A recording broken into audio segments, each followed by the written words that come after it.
Today we're going to be installing, giving this little guy a little mini review it deserves, and then looking at some of the footage that comes off of the Surfola SD510 camera system.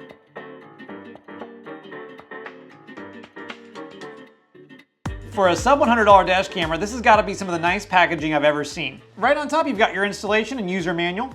And here's the SD510 camera itself. You've got a nice 1080p sensor up front. It should be noted that the 3-inch screen on the back still looks good on a sunny day, but it is not a touchscreen. To control the camera, you actually have these 4 buttons here on the right side. On the top right, you have the USB Type-C port, and what looks like your headphone jack is where you connect your rear camera cable. Speaking of rear cameras, well, here it is. You could actually use this as a cabin camera or have it look through the back window. Depends on how you mount it.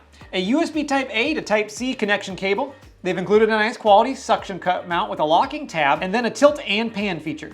Normally when you plug these cables into your auxiliary power port or cigarette lighter plug, you lose your ability to charge your phone or tablet. This little guy's got a built-in USB charger. And finally, to help with your installation, they've included this adorable little trim pry tool. Now that I got that sweet unboxing out of the way, we're gonna take the camera and the suction cup mount and we're just gonna mess around here and try to find a good spot. On a car, hands down, put it on the passenger side. It's gonna stay out of your field of vision, especially if you've got like a Camaro and you only got like this much to look out anyways. But if you got like a normal car or SUV, you can get away with putting it on the driver's side. Word of caution though on these suction cups and windshields, if your car has a dot matrix up here, you might have intermittent luck with getting it to stick. A dot matrix are these little dots you see all the way around the perimeter of a windshield. Now, not all cars have them, but when you got those little dots, this doesn't always work. 10-cent Matt Dan 10,500 tip. Hit this with a little bit of RTV and just, it's not gonna come off. It's gonna be really awful actually if you need to take it off.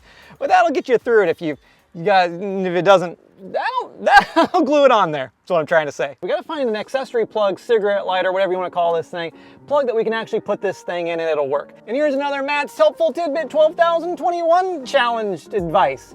Make sure if you turn the key on and off, you open the door. Well, do whatever you need to do to get your vehicle out of wrap mode. No, not that kind of rap music. Classic you. No, something called like retained accessory power or whatever cool acronym, whatever manufacturer you came up with. It's basically when you shut your key off but you haven't opened the door or triggered the system somehow that you're actually leaving the vehicle. I'm telling you, you don't think you need that tip until you spend an hour and a half trying to figure out why the accessory plugs are constantly on in a vehicle. Never done that before.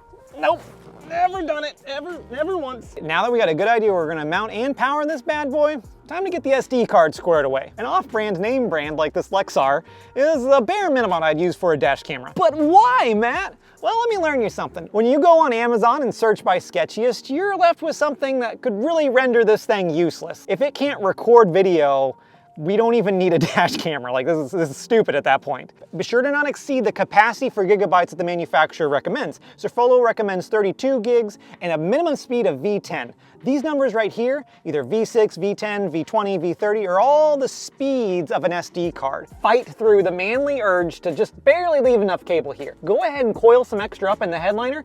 That way if you ever need to service this or need to pull it down to review some video, even just a couple of inches will make all the difference. 6 inches, 4, 3.5. If you've got an old vehicle, great, none of this matters. Just do whatever you feel like. But if you got something newer with a side airbag or something over here that explodes, you gotta be a little bit careful when you run your cables. Run your wire down the front side closest to the windshield and then jog it over at the very bottom once you get past anything that has to do with an airbag. Just avoid it all and you'll be safe. Most likely. Probably. I don't know. I almost forgot, we gotta do an investigation on the rear camera for this Surfola camera. I like it because it doesn't have an external power requirement. Why would you need an external power requirement? Looking at you, half of the dash cam makers out there. This rear camera setup is from an iWay dash cam. See this random extra power wire that you have to run to the back and figure out yourself and kind of just totally defeats the whole point of having it plug into a cigarette lighter plug? And before you get all mad and go, Matt, that's because the other camera's got an IR sensor and this one don't have IR, so that's why it's got the power wire. I know, but IR, when staring at headlights from the car behind you, doesn't really help. I like using these child seat anchor points. There's rarely wiring or an airbag or anything behind them to really have to worry about, although you should check, for the love of God, check before you start drilling holes in things. I love how they made the menu sounds, the sound bite from like a touch-tone phone. I was about to say from the 90s, but phones still exist today. So now that we've got it all plugged in and working, it's time to get some video. So we gotta time travel. So just hold on. And you probably didn't even notice this is a transition.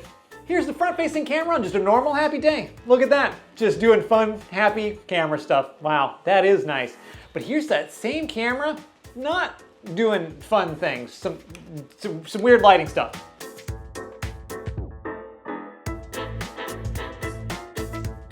And let's start it off the same with the rear camera. Here it is during the day.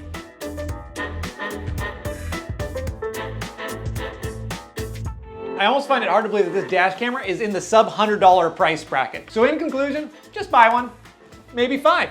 Nice round number like 3. I don't know what you're gonna do with them, but they sure are a nice camera. Out which side to mount your camera on. It's gonna... Okay, you can do it. Come on, Canon. You can do it, come on. Come on, just do it.